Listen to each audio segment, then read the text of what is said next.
Hi, this is Ben Caspit. Welcome to On Israel. The world Jewish population today numbers a little under 15 million, almost 2 million fewer than the number of Jews on the eve of World War II, in which, as we all know, 6 million were murdered by the Nazis and their associates. Despite the establishment of the State of Israel and all the concerned demographic efforts, especially among the ultra-Orthodox Haredi communities, to the contrary, the number of Jews in the world today is similar to that of 1925. And this is not good news for members of this ancient people. Most of the world Jews, some 40% or 6.7 million, live in Israel. In second place is North America, the United States, where some 40% of the world Jews, a little under 6 million, live. All the others are spread over dozens of states and hundreds of flourishing communities around the world. The State of Israel has two heads: the Prime Minister, who is head of the executive authority and acting manager of the country, and the State President, whose job is more ceremonial and who is seen as head of the state and citizen number one. World Jewry has a roof organization of its own, the Jewish Agency. The Jewish Agency has been in existence for nearly 100 years in order to assist the establishing of the State of Israel.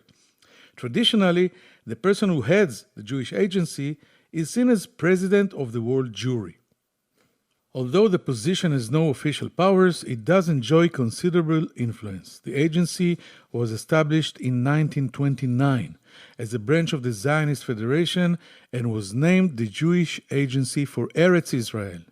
Over the years, it has been headed by generations of national leaders, from David Ben-Gurion to the state's third president, Zalman Shazar, second prime minister, Moshe Sharet, finance minister, legendary Pinchas Sapir, and many others. Today, the Jewish Agency is headed by Isaac Herzog, former chairman of the Labour Party and the Zionist camp, son of Israel's sixth president, Chaim Herzog, and grandson of former Ashkenazi chief rabbi of Israel, Yitzhak Halevi Herzog. If there is such a thing as Israeli aristocracy, then Isaac Herzog is surely one of its senior members. Bougie, as he is popularly known, is currently leading the efforts to regenerate the agency, following with concern about the condition of Jewish communities worldwide vis-a-vis corona crisis and the reawakening of anti-Semitism, as well as being a leading proponent of the efforts to renew mass Jewish immigration to Israel, as we call it, Aliyah. We've got Herzog for a conversation here on Israel, the new podcast presented by Al Monitor, in order to discuss these issues and some politics as well. Only 5 years ago, the Labour Party, which established the State of Israel, won 24 parliamentary seats when he, Mr. Herzog, and Tzipi Livni headed the Zionist camp. Today, Labour has 3 seats in Israel's parliament, the Knesset, and these barely made it through, and the party continues to hold a very tenuous position for future election.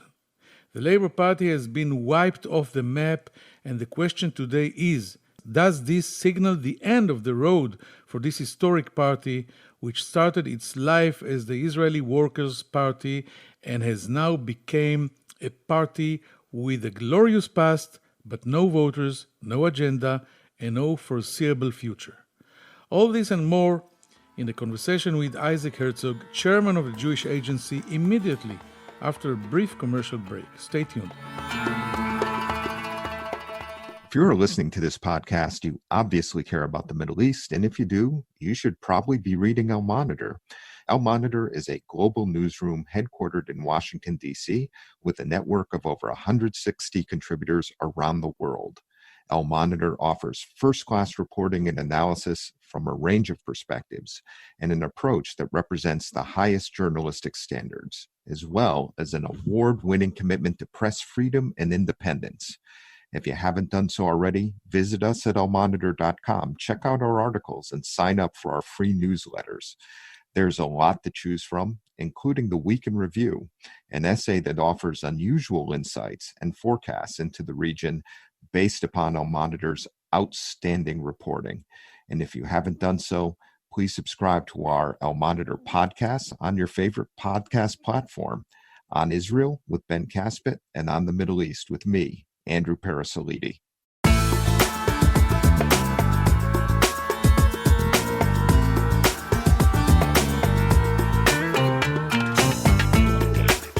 We're back. Thank you for staying with us. We're very happy to welcome Isaac Herzog, chairman of the Jewish Agency. How are you, Mr. Herzog? Thank you, and thank you, Ben. I want to congratulate you for your wonderful podcast. It's a great addition to the discourse regarding the Jewish people these very days and current events, of course. Thank you, Mr. Herzog. Now, let me first ask you, this year, after I think 56 consecutive years of the Celebrate Israel parade on Fifth Avenue, it is happening first time because of the COVID-19 virus digitally. How do you look at it when no one will march down Fifth Avenue, but everybody will be on the networks? Look, it's a reality that we all live in. You know, all the major Jewish events of the year were canceled. Imagine that even the next year's APAC conference is already canceled. And many of these conferences have moved into the web, to Zoom. For example, we are deliberating regarding our next Board of Governors. The GA of the Jewish Federations of North America will probably be turned into Zoom. Summer camps, which are one of our biggest highlights of the year. Every year we, the Jewish Agency, 1,500 Israelis to serve on camps. They're all back at home, and we will have camps by Zoom. So therefore, the Israel Day Parade, which I marched as a young boy, when my father, Chaim Herzog, served as Israel's ambassador to the UN, I marched 2 or 3 times in this parade. Now we'll be on Zoom, and by the way, it was an incredible event. People from all over tuned in, and many Israelis tuned in. So I congratulate the JCRC of New York and all the other organizers who've arranged this, but we should hope next year to go back to Fifth Avenue. We all hope to get out of Zoom finally and get back to our known and traditional life. But tell me, did you find this year the same amount of enthusiasm among the jury in North America towards this parade, even though it is digital, or the coronavirus put everyone on hold? No, I think it created enormous interest because people are at home and they're looking for content. The real challenge of human beings, I mean, you know, the coronavirus crisis is a challenge that affects individuals, their families, their communities, their towns, their nations. It's all embodied together. And all of a sudden you can offer a different type of content to people who never came to the parade, rather an Israeli type content. And this offers something that's really interesting to people. And I think they've done it very interestingly. But I must tell you something, where I'm worried about the fact that, you know, if we don't get back to meeting each other, at the end it will start being boring. And we must have this mifgash, this connection between Jews from here and there. I hope we'll get back to it soon. Yes, we all hope, but let me ask you a few questions about this coronavirus, this COVID-19 catastrophe that hit us all. I'm hearing that Jewish communities in many parts of the world have been hard hit by the virus, sometimes even harder than the average in certain countries. Can you explain this? Can it be because Jews tend to live in close-knit communities or are not sufficiently genetically diverse, and this makes them more vulnerable? Well, I would be cautious in such determination. I would say the following. The heart of any Jewish community is the gathering, is the minyan. If you think about the notion of minyan, it gives a certain priority to the fact that people are gathering together. Think about it. You know, I've crisscrossed the world in seeing communities. When you get to a community, there's events from morning to night all over, and of course, smachot, and of course, bereavements, lo aleinu, and a lot of other things. All of a sudden, all of this has been stopped. Now, the model of fundraising and financing community is also based on this notion of meeting and holding events. And all that has been stopped. And we found a major crisis.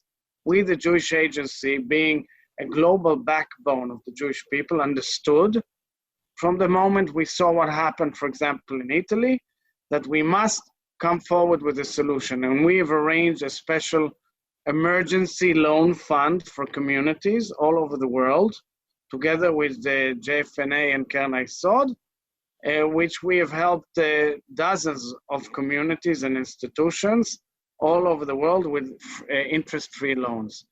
And we were the only tool in this crisis to be out there to help the communities, enabling, imagine that, kindergartens, schools, social services, synagogues, JCCs, to at least be above water and be able to renew their operations. Can you get into some numbers for us? Can you update us as to the communities that have been hardest hit? I'm talking about New York, France, England, Chile, Argentina, Brazil. You mentioned Italy. We heard back in Israel, we heard that Jews in Italy came almost to poverty. How did you deal with this crisis? We even supplied their food recently to the Italian Jewish communities. There are 20,000 Jews in Italy. They were the first ones to be hard hit. Now, there are 22 communities in Italy, some of them of historical names like, Livorno, Genoa, Venice, but all of them, is an example of what communities are going through. If the community is aging, if the community doesn't have a cushion for winter days, then the community collapses immediately. And they needed help so badly that they told me that since the Holocaust, they never had it so bad. We helped them with money, together with Keren Hayesod. We then brought them hotlines and food, and even with our shlichim became social services. And this is the model we applied to communities all over the world. Now take, for example, France. So France is 5% of Israel, okay? For the French Jewish community, 400,000 Jews. In Israel, we have about 300 casualties, unfortunately. But in France, in the Jewish community, we had almost 2,000, which is crazy, meaning it's a very high proportion of mortalities. How can you explain? Because of Purim. Purim had an enormous impact. Purim parties, Purim events, Purim celebrations before governments understood, and aging communities too. In England, there was a given moment where the Jewish community's casualties were 5% of the entire nation, although it's a minuscule community in terms of its proportion in British population. We have about 300 plus mortalities in the Jewish community in Britain. We have in Spain, we have in Latin America, we have in South Africa, a major crisis because of the rand and collapse of the economy and the fact that nobody there supports the community except the Jews themselves. And many of the strong elements in society of the Jewish community went on Aliyah or to other countries. So communities all over the world, you understand that we allotted a certain sum for the fund, and we had triple the amount of requests for the fund. We're holding fundraisers for the fund so that people help Jewish communities. It's their brothers and sisters in time of crisis. You just answered my previous question, because now I realize while Israel is a very young nation, maybe the Jewish communities all over are a lot older and then more vulnerable to the coronavirus. It depends. It depends. Take New York, Brooklyn. It's not older. America has 6 million Jews, but it's a lot of issues, that we will never know. We don't know enough. But it could be true that in some places it was older. It depends a lot on the intermingling. Not all the communities are Haredi. Some of them are still in the crisis. You imagine that America is talking about New York not opening its synagogues in the Chagim. It's like still time ahead of us, and yet these places where most Jews are concentrated in major cities are being hit hard. I want to ask you a tough question about exactly about this. There has been considerable publicity here in Israel regarding Jews who contracted corona and escaped to Israel, especially from US and maybe New York City. Some of them were not citizens of Israel and took advantage of the situation in order to make Aliyah. There are claims in Israel that the coronavirus was imported by affected Jews or carriers who flowed in from New York. Are you familiar with this claim? Is it true? So, but mostly it's an Israeli discourse. First of all, I don't think they came on Aliyah. I think they came before. None of them are known as the kind that came from Aliyah. We think they came for various visits or visiting family or studying. There's a lot of young Jews or Jews from all over the world, a lot of Haredi Jews and others who come to study in Israel. So I would put that aside. The truth of the matter is that when it comes to Aliyah, the rules were very clear from day one. Only people who have finished their process in getting the Aliyah visa were allowed to enter and go immediately to quarantine. So we had about 2,000 Olim in this period so far. And you can understand that a few thousand who did not make Aliyah because they could not fly or just decided to wait until things relax. And when they come here, they go immediately to quarantine. So many people don't necessarily like it. But all in all, now the process is resuming, meaning new applications have been processed and new visas will be granted from the beginning of July, most probably. Talking about Aliyah, can we expect now a rise in immigration as a result of the coronavirus? Can you identify in advance this rise? In what places have you noted increased interest? Absolutely, yes. We project a major wave of Aliyah.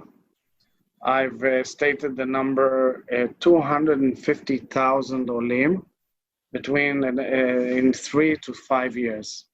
In the next 3 to 5 years, meaning... Aren't you too optimistic? No, let me explain a bit, okay? Yeah. So last year was a very good year for Aliyah. We had 35,000 Olim from 45 countries. Israel has a good name in the Jewish world and a good name in many other aspects.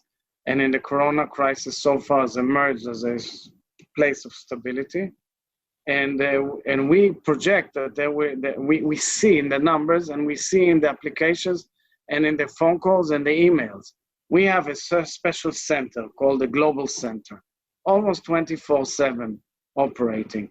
We see a rise of 50% in requests, applications, and calls from English-speaking countries only, meaning from French-speaking countries we see a 70%. From FSU, we see definitely a big rise. So once we count all these figures, and of course, bearing in mind that there could be a lot of setbacks, all in all, we project this number and we stand behind it. Also, the Ministry of Absorption thinks the same, Aliyah and Absorption. Which is a great news for Israel, yes, by the way. Great, and we also expect a lot of young people to come. But how can we prevent cases of Jews making an Aliyah and not being integrated into Israeli society and economy? Considerable numbers returning to their countries of origin has happened with, for example, the Jewish immigration from France in the last years. Can you have any hint or method to tackle this problem? It's a very good question, and I believe that it requires a national plan for preparation for Aliyah, which requires the new government to sit down with us in a major wave, preparing for the wave. We are partners here. We will hold soon a meeting in the Absorption and Aliyah Committee of the Knesset on that.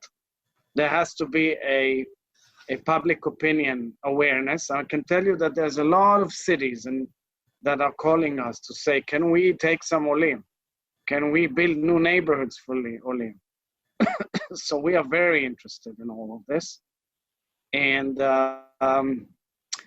France is an example because there have been many disappointments. For example, do you know that nurses in Israeli hospitals are still not allowed by the Ministry of Health? This is outrageous. I think that now I hope the Yuli Edelstein who's very much a keen on Aliyah, will help on this. It's The new underneath. health minister, Yuli Edelstein. Yes, the former That's speaker, the speaker of the Knesset. Yes, so because it's not his fault, it's under the realm of the bureaucratic echelon. They had all sorts of excuses. Doctors, they're already approved by law, but not nurses. And there's a huge demand for nurses in the country, in Israel. So, if there's only goodwill, it will enable many, many good people to make Aliyah. And I listen to news, radio, I see, and all sorts of people that you won't imagine, Ben, were born abroad and made Aliyah. We just don't realize it, how much they're part and parcel of our lives. So my final question about this issue is I want to talk with you about the paradigm. Over the years, there has been a paradigm according to which world Jewry is constantly providing aid to the state of Israel. 72 years have passed since the establishment of the state. Israel has turned into an economic and security power, and the existential threat that hovered about it for years no longer exists. Can we say that the paradigm has overturned? Should the state now be helping the Jews of the world? So this is absolutely correct. I believe that it's a fascinating phenomenon that the paradigm is shifting. In many cases, Israel is emerging as the center pillar of the Jewish world. Whilst it was a pillar and a center for so many Jews, there was always the notion that out there the Jewish world will support us in any day of challenge. And what happened was that in this crisis, Israel is the one who supplies enormous amount of know-how to communities. Now we, the Jewish Agency, developed a special platform to help Jewish communities all over the world with ideas about how to manage in security case, in emergency situation, how to deal with medical issues, how to deal with post-traumatic issues. It's amazing. We had last week, we brought the mayor of Hod HaSharon and the professor who is the head of the team advising the Israel National Security Council. And together they gave a lecture to all the communities in South Africa. We had a special experts team from Weizmann Institute that gave a lecture to all of the communities, all of them of France, and so forth and so on. We are supplying a whole bunch of products from Israel. So Israel is a source of information. I think the government of Israel should definitely support initiatives in helping communities. Also the issue of security of communities, anti-Semitism. We are working closely with the Ministry of Diaspora Affairs, and we hope they will have sufficient allocations and budgets to work with us in helping Jewish communities abroad. You mentioned the anti-Semitism. Can you briefly tell me if you recognize a rise in anti-Semitism globally, and if so, is it connected somehow to the COVID-19 virus? There is a constant rise in anti-Semitic attacks and rhetoric, especially on the web. Following Brooklyn, for example, you could have seen terrible white supremacist attacks on Jews. We saw desecration of synagogues in North America, Europe, and elsewhere. We project outright, according to all sources, that post-COVID, we will see, unfortunately, a lot of rise in hate of Jews. It's always, Jews are always the easy scapegoat for societies, especially when there's unemployment. We have to take this into account. We are talking to governments, we're talking to leaders. Most importantly, we have a security assistance fund of the Jewish Agency, which has helped and is helping hundreds of institutions in equipment and installations and prevented massacres. But at the end, it's a whole effort that has to include governments, adjudication, legislation, Israeli government efforts as well. And this definitely bothers me and worries me. It will also have an impact on Aliyah, by the way. A positive impact on Aliyah. Yeah, whilst we all object and will fight anti-Semitism. This is a catch-22 situation, Isaac Herzog, because we need anti-Semitism in order to get all the Jews here in Israel. No, no, no. I'm very cautious about I'm teasing but you intentionally, yes. I'm really, really against saying to Jews worldwide, the only solution is Aliyah. Not because I don't believe in Aliyah. I truly believe in Aliyah. It's our top priority. But I believe that every Jew has the full right to live as a Jew in whichever manner, form, or religious practice they feel they want to do or not to.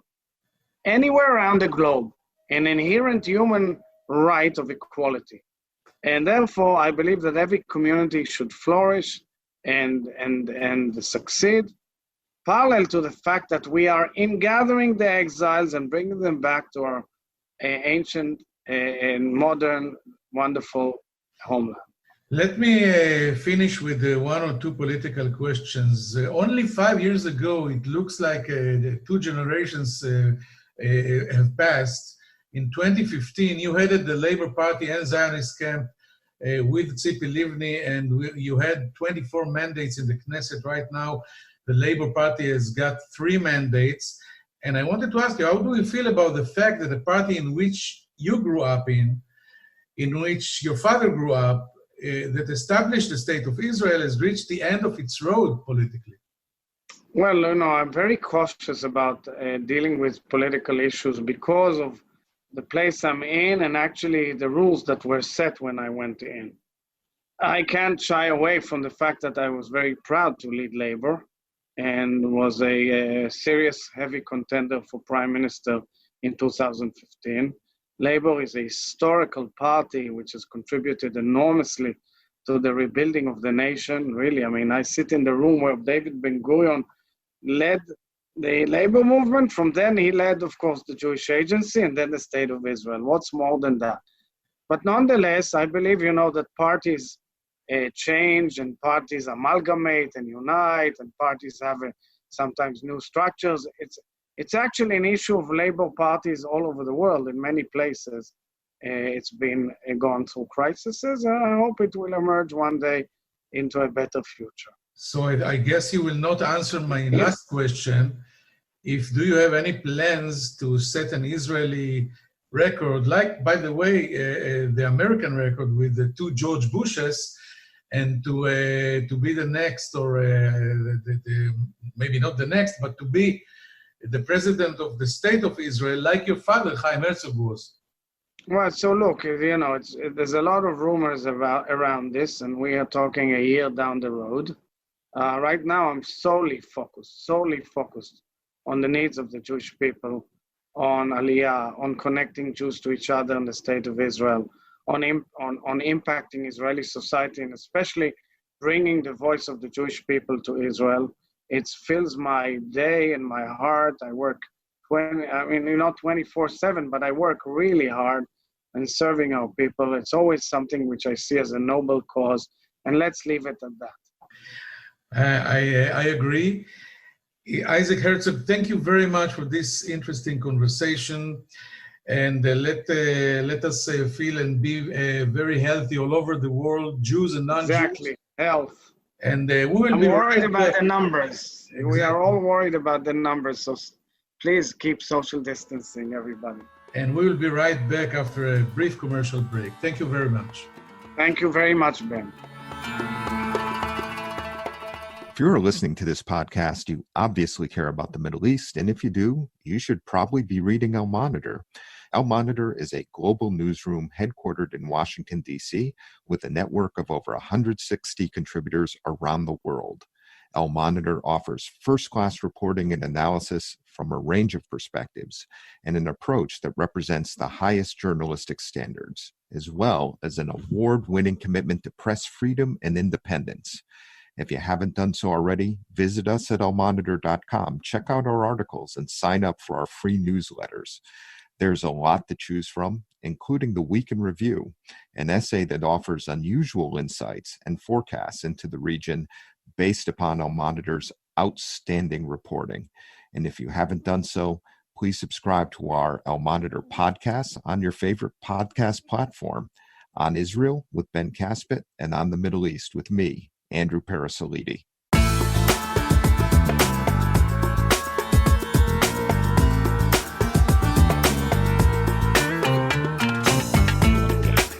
Thank you for staying with us. The main thing we learned from the conversation with Mr. Herzog is indeed the historic change of the Jewish-Israeli paradigm, the shift in the traditional role that Israel and world Jewry played in the show of our life.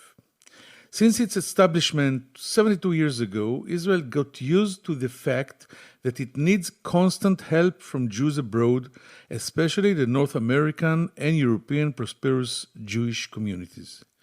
Now it finds itself in the opposite role. Suddenly, Israel is not a remote frontier, but a safe haven. It's not a place you escape from, but a refuge you escape to. Israel changed its historic fate from being a burden to becoming an asset.